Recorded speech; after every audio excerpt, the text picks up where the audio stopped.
আল্লাহ তাআলা বলেন, শোনো বান্দা, এবার একসাথ করে আল্লাহ শেষ দ্বিতীয় আয়াতটাতে বলছে, আল মালু ওয়াল বানুনু, আল্লাহ তাআলা বলে তোমাদের সমস্ত সম্পদ এবং সন্তানাদি, স্ত্রী পরিজন, জিনাতুল হায়াতিদ দুনিয়া, শুধুই কেবল দুনিয়ার জীবনের কিছুক্ষণের সৌন্দর্য।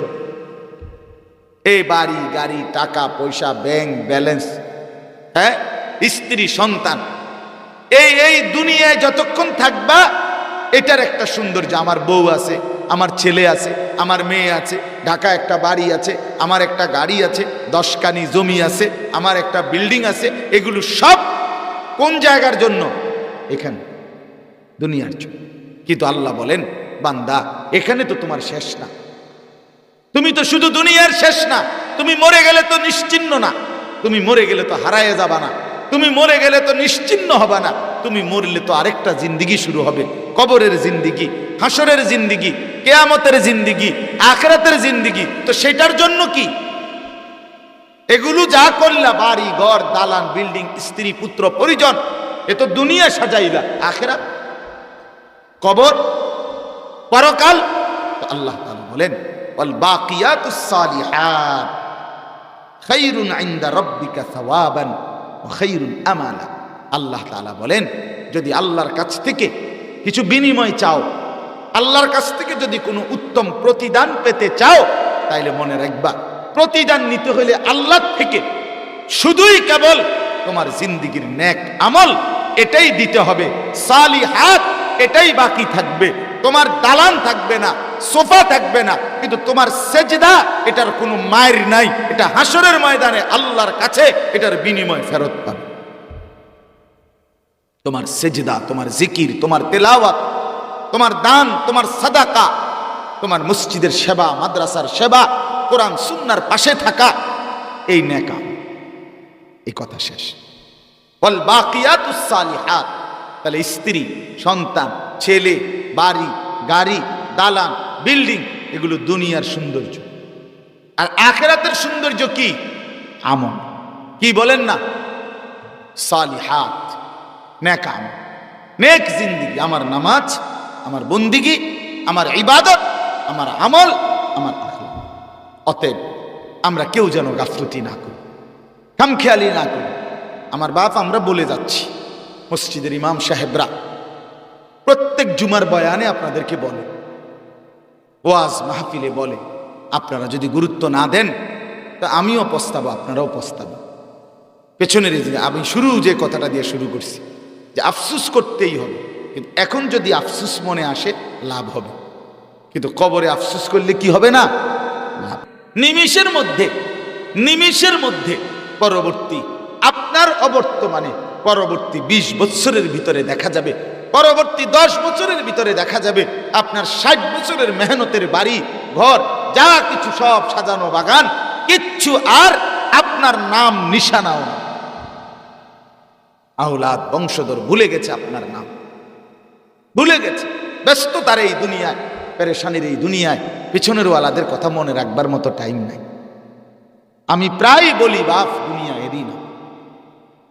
পিছনের সিএনজি দেখতেছে, সামনের সিএনজি অ্যাক্সিডেন্ট করছে, রক্তে লাল ভাসতেছে, কিন্তু এই মুহূর্তেও পিছনের সিএনজি ওয়ালারা ছাড়ে দিয়া পাশ কাইটা সে তার গন্তব্যে চলে যাচ্ছে, তার টাইম নেই। এই না দুনিয়া? কথা বলেন না? এরই নাম দুনিয়া। নওজোয়ান, তুমি নষ্ট হয়ে গেলে আগামী দিনে তোমারে ভালো করার জন্য তোমার সঙ্গী বন্ধুরা আর কেউ পাশে আসবে। চরিত্র নষ্ট হয়ে গেলে, শরীর নষ্ট হয়ে গেলে, পঙ্গু হয়ে গেলে, অচল হয়ে গেলে আর বন্ধুরা আড্ডা দিতেও আসবে না, কেউ আসবে না। আল্লাহ তাআলা এই কথাটাই বুঝাইতে চাইছে, আরে বান্দা, দুনিয়া একেবারেই সামান্য। যা কিছু তুমি করলা দৌড়াদৌড়ি, শুধু দুনিয়া সাজাইলা, তুমি তো এক কৃষকের ক্ষেতের 3-4 মাসের ধান গাছের মতো ফল ফলাইলা, একটু পরে সেটাই এখন মাটির সাথে মিশে গিয়ে খড়কুটা হয়ে বাতাসে উঠতেছে। এটা যেমন তোমার দুনিয়া এমন, তোমার দুনিয়ার সাজানো জিন্দেগি এমন।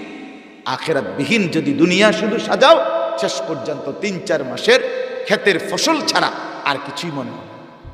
এটাই আল্লাহ এখানে বলছে। দেখেন, আল্লাহ তাআলা বলেন কামাইন আনজালনাহু মিনাস সামা, দুনিয়ার জীবন বান্দা তোমাদের জন্য ওই ক্ষেতের মতো, যেই ক্ষেতের উপরে আমি আল্লাহ আসমান থেকে বৃষ্টি নামিয়েছি। ফাখতালাতা বিহি নাবাতুল আরদ, অতঃপর সেই ক্ষেতে সবুজ গাছ পুরা ক্ষেত পূর্ণ হয়ে গেল। ফাআসবাহা হাসিমান তাদরুহুর রিয়াহ, অল্প কিছু সময় পরে সেই ধান গাছ সবুজ থেকে হলুদ, হলুদ থেকে কাটা, কাটা থেকে শুকাইতে দিয়া একদম খড়কুটা হয়ে গেল। তাদরুহুর রিয়াহ, এখন সেই খড়কুটা বাতাসে ওড়ে, বাতাসে ওড়ে। সেই সবল মানুষটা আজ বৃদ্ধ হইয়া নড়ে চড়ে। হ্যাঁ, এই যে চাচা, এই যে আমার সামনে, আপনি কি 30 বছর আগে এমনই ছিলেন? হ্যাঁ না, বৃদ্ধের দুর্বলতা ওনাকে থামাই দিছে। থামাই দিছে কিনা বলে, বয়সের দুর্বলতা ওনাকে থামাই দিছে, থামাই দিছে।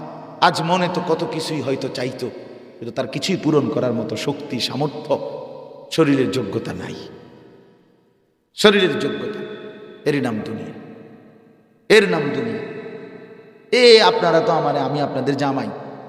2008 সালে আমি বিয়ে করছি এই গ্রামে, না সেই 8 সালে অক্টোবর মাসে। আজকে 15 বছরের ব্যবধান। এখন মনে করেন আপনারা যারা আমার ওই যে চাচা, আপনারা আমরা যারা দেখছেন সবসময়, আমি গত 2 বছর আগেও এই চশমা আমার চোখে দেখছিলেন কোনোদিন? তো আমি কি বিয়ের সময় চশমা মাথায় পড়তাম? তো আজ আমার চোখে চশমা দিতে হয় কেন? আমি ছোট্ট লেখাটা, বড়গুলো দেখি কিন্তু ছোট্ট লেখাটা দেখি। সময়ের ব্যবধান আমাকে দুর্বল করে দিস। আমি আপনার শীত এই বৎসরে আমার কাছে, আমি বারবারই বলতেছি আমার সাথী, আমার কাছে এবারই মনে হয়েছে শুধু শীতকাল আছে বাংলাদেশে, এইবারই ফার্স্ট। আমি আগের জীবনে কোনোদিন শীত কিতা, আবার এটা শীত কিতা এতটা ভাবিও, কিন্তু এখন বয়স আমাকে অনুভব করাচ্ছে যে না, ঠান্ডা আছে, ঠান্ডা আছে। আমি এরকম ওয়াজের পরে আস্তা 7 আপের বোতল ফ্রিজের আধা লিটার 1 লিটার খাইতাম ঠান্ডা, কিন্তু এখন আমি প্রচন্ড গরমের সিজনেও ঠান্ডা পানি, ফ্রিজের পানি খাইতে পারি। তাইলে আমি কি 80 বছরের বুড়ো হয়ে গেছি? কথা বলেন না কেন? আমার বয়স বরাবর 42 শুরু হয়েছে, 42 বছর। 1981 সনে আমার জন্ম। তাইলে বাপ আমার, আমি এটা বুঝাইতে চাইতেছি, আমি আমার কথা, আমি আপনারে বললাম না, আমারটা বললাম। আমার কোমরে ব্যথা করে, আমার চোখে ছোট্ট লেখা দেখি কম। তাইলে বলেন দুনিয়া আমাকে থামাই দিছে, অল্প সময় পরে আরো থামাই দিবে, হয়তো কবরে পাঠাই দিবে, আর নয়তো বৃদ্ধের দুর্বলতা পৌঁছাই দিবে। এই তো না? তো দুনিয়া কি করলেন? দুনিয়া কি করলেন? দুনিয়া কি করলেন? ছেলেটা নামাজ পড়ে না, মেয়েটা পর্দা করে না, ছেলের বউ নামাজ পড়ে না, ঘরে আজ 20টা বছর ধরে ঘরে বউ বাচ্চা রঙিন টেলিভিশন দেখে, নাচ গান চলে, নর্তকীর ছবি দেখে। আহ আহ বাপ, এটা কি জিন্দিগি? ছেলেটার চেহারার দিকে তাকাইলে মুসলমানের বাচ্চা মনে হয় না। আপনার অর্জন কি তা চাষা?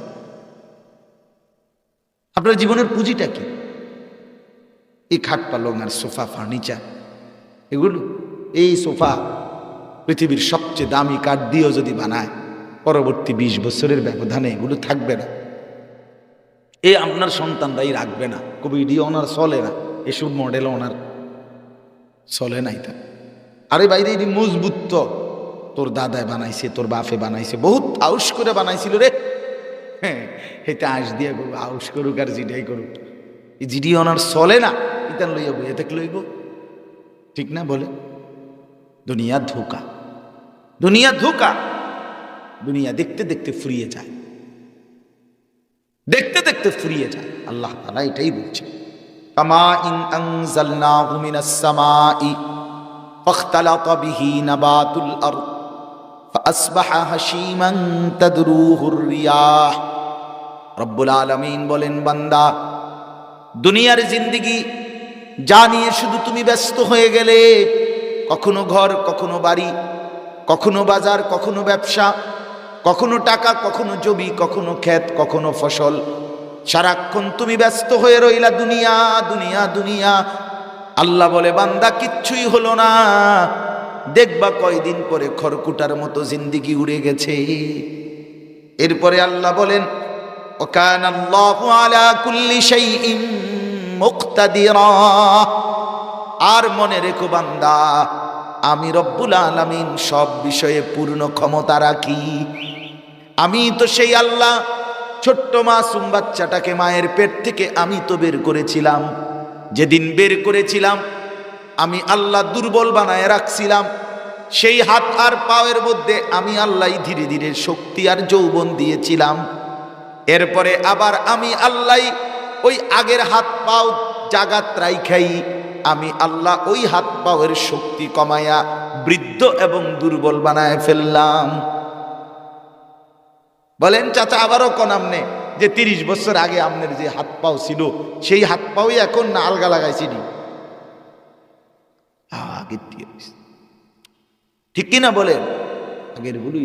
তার মানে হাত বদলায় নাই, পাও বদলায়। এই একই হাতের মধ্যে আল্লাহ জন্মের সময় একবার দিছিল দুর্বলতা, আবার দিছে যৌবনের সবল শক্তি, আবার সেই হাত আল্লাহ আবার দুর্বল করে দিছে। ইয়াখলুকু মা ইয়াশা, আল্লাহ বলে আমি যা ইচ্ছা তাই করতে পারি না, তাই করে। আরে একজন বুঝেন, একজন দুনিয়া ভুলেন। দুনিয়া বড় স্বার্থপরতা, দুনিয়া বড় বেজাল্য হয়ে গেছে, দুনিয়া বড় এলোমেলো, বড় বেশি এলোমেলো।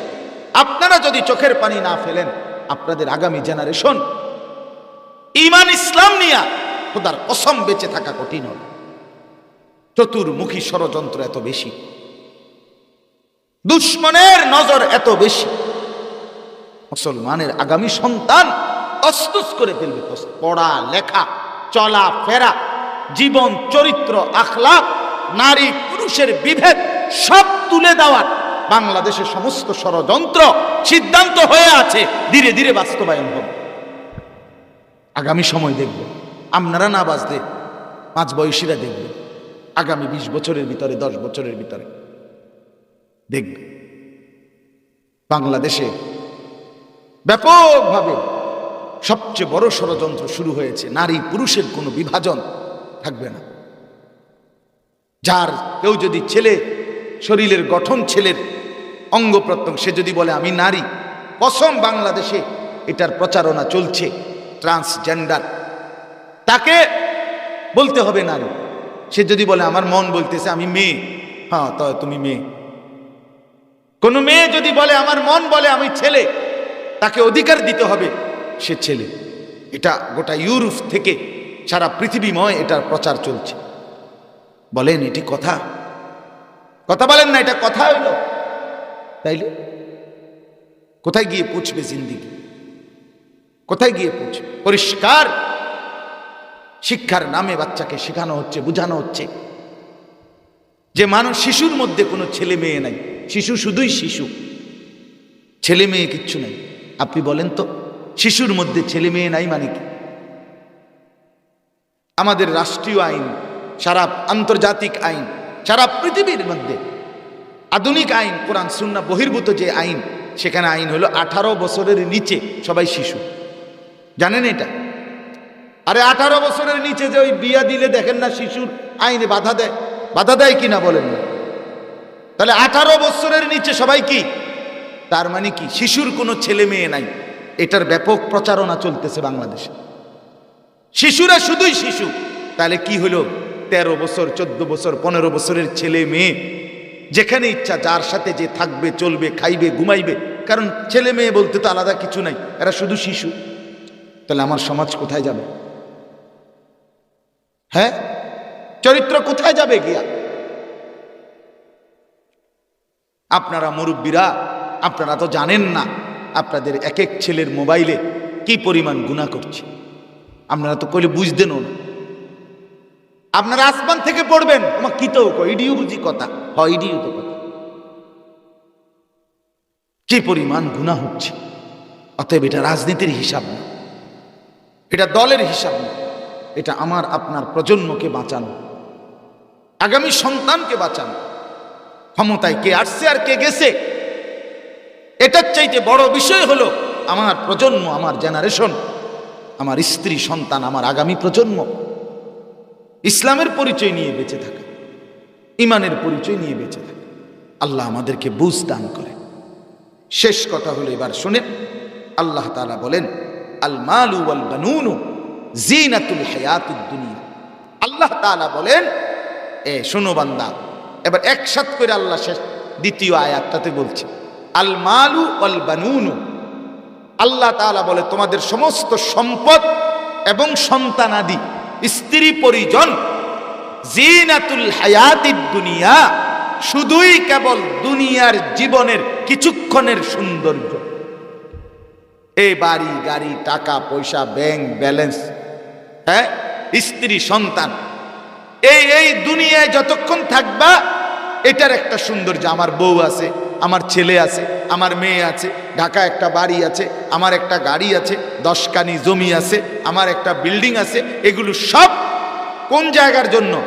এখানে, দুনিয়ার জন্য। কিন্তু আল্লাহ বলেন, বান্দা, এখানে তো তোমার শেষ না। তুমি তো শুধু দুনিয়ার শেষ না, তুমি মরে গেলে তো নিশ্চিহ্ন না, তুমি মরে গেলে তো হারায় যাবা না, তুমি মরে গেলে তো নিশ্চিহ্ন হবে না। তুমি মরলে তো আরেকটা জিন্দিগি শুরু হবে, কবরের জিন্দিগি, হাসরের জিন্দিগি, কিয়ামতের জিন্দিগি, আখিরাতের জিন্দিগি। তো সেটার জন্য কি এগুলো যা করলা, বাড়ি ঘর দালান বিল্ডিং, স্ত্রী পুত্র পরিজন, এ তো দুনিয়া সাজাইলা, আখিরাত, কবর, পরকাল। তো আল্লাহ তাআলা বলেন ওয়াল বাকিয়াতুস সালিহাত খায়রুন ইনদা রাব্বিকা সাওয়াবান ওয়া খায়রুন আমালা। আল্লাহ তাআলা বলেন, যদি আল্লাহর কাছ থেকে কিছু বিনিময় চাও, আল্লাহর কাছ থেকে যদি কোনো উত্তম প্রতিদান পেতে চাও, তাইলে মনে রাখবা, প্রতিদান নিতে হলে আল্লাহ থেকে শুধুই কেবল তোমার জিন্দেগীর নেক আমল এটাই দিতে হবে, সালিহাত এটাই বাকি থাকবে। তোমার দালান থাকবে না, সোফা থাকবে না, কিন্তু তোমার সেজদা, এটার কোনো মায়ের নাই। এটা হাসরের ময়দানে আল্লাহর কাছে এটার বিনিময় ফেরত পাবে। তোমার সেজদা, তোমার জিকির, তোমার তেলাওয়াত, তোমার দান, তোমার সাদাকা, তোমার মসজিদের সেবা, মাদ্রাসার সেবা, কোরআন সুন্নাহর পাশে থাকা, এই নেক আমল। এই কথা শেষ। ওয়াল বাকিয়াতুস সালিহাত, তাহলে স্ত্রী সন্তান ছেলে বাড়ি গাড়ি দালান বিল্ডিং, এগুলো দুনিয়ার সৌন্দর্য। আর আখিরাতের সৌন্দর্য কি? আমল। কি বলেন না? সালিহাত, নেক আমল, নেক জিন্দেগি। আমার নামাজ, আমার বন্দিগি, আমার ইবাদত, আমার আমল, আমার আখলাক। অতএব আমরা কেউ যেন গাফলতি না করি, খামখেয়ালি না করি। আমার বাপ, আমরা বলে যাচ্ছি, মসজিদের ইমাম সাহেবরা প্রত্যেক জুমার বয়ানে আপনাদেরকে বলে, ওয়াজ মাহফিলে বলে, আপনারা যদি গুরুত্ব না দেন তা আমিও পস্তাবো, আপনারাও পস্তাবো। পেছনের আমি যে কথাটা দিয়ে শুরু করছি, যে আফসুস করতেই হবে, কিন্তু এখন যদি আফসুস মনে আসে লাভ হবে, কিন্তু কবরে আফসুস করলে কি হবে না? লাভ। আল্লাহ তাআলা আমাদের প্রত্যেককে ঈমান আমলের দৌলত দান করেন। মাদ্রাসা আল্লাহ কবুল করেন। এলাকার সমস্ত বাবা ভাই চাচা মুরব্বী মা বোন সবাইকে আল্লাহ তাআলা বরকত দান করেন। আল্লাহ তাআলা আজকের এই মাহফিলকে ভরপুর বরকত দান করেন। আলহামদুলিল্লাহি রাব্বিল আলামিন। আল্লাহুম্মা আনতাস সালাম ওয়া মিনকাস সালাম তাবারাকতা ইয়া দাল জালালি ওয়াল ইকরাম ইয়া আরহামার রাহিমিন ইয়া আরহামার রাহিমিন ইয়া আরহামার রাহিমিন। ربنا ظلمنا أنفسنا وإن لم تغفر لنا وترحمنا لنكونن من الخاسرين. ربنا آتنا في الدنيا حسنة وفي الآخرة حسنة وقنا عذاب النار. رب ارحمهما كما ربياني صغيرا. مولاي كريم আপনি মাফ করে দেন।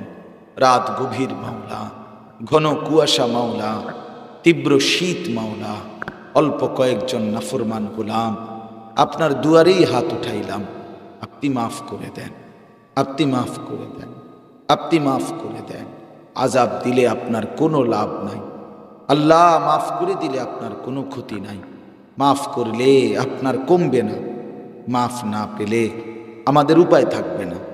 আপনি তাড়িয়ে দিলে ফিরে যাওয়ার কোনো আশ্রয় নাই, আপনি সরিয়ে দিলে কোথাও ঠিকানা নাই। আয় আল্লাহ আপনি দয়া করেন, বাবাদেরকে মাফ করে দেন, মাদেরকে মাফ করে দেন, জওয়ান যুবক ভাইদেরকে মাফ করে দেন, পর্দার আড়ালের বোনদেরকে মাফ করে দেন। আল্লাহ সমস্ত কবরবাসীদেরকে মাফ করে দেন, এলাকার সমস্ত কবরবাসীদের মাফ করে দেন। আল্লাহ সমস্ত কবরবাসীদেরকে মাফ করে দেন। আল্লাহ পাশের এই গোরস্থানে যেই মুর্দেগানরা আছে সবাইকে মাফ করে দেন। পুরা গ্রামে, পুরা এলাকায়, আশেপাশে যে যেখানে কবরে শুয়ে আছে, মাওলা মাটির উপরে যদি এতটা ঠান্ডা হয়, মাটির নিচে কবরে কেমন জানি ঠান্ডা। মাওলা আল্লাহ আপনি দয়া করেন, কবরে মাকে দয়া করেন, কবরে বাবাকে দয়া করেন, কবরে বংশধরদেরকে দয়া করেন। মাওলা কিয়ামত পর্যন্ত কবরের আযাব মাফ করে দেন, কবরগুলোকে আপনার নূর দিয়ে ভরে দেন। আল্লাহ আমাদের জীবন সুন্দর করে দেন, আমাদের আখলাক সুন্দর করে দেন, ঈমান আমলের দৌলত দান করেন, তাকওয়ার জিন্দেগি দান করেন, বিবি বাচ্চাকে নিয়ে নেক জিন্দেগি দান করেন। বিবি বাচ্চার কারণে লজ্জা দিয়েন না, স্ত্রী সন্তানের কারণে আল্লাহ বেইজ্জতি করিয়েন না।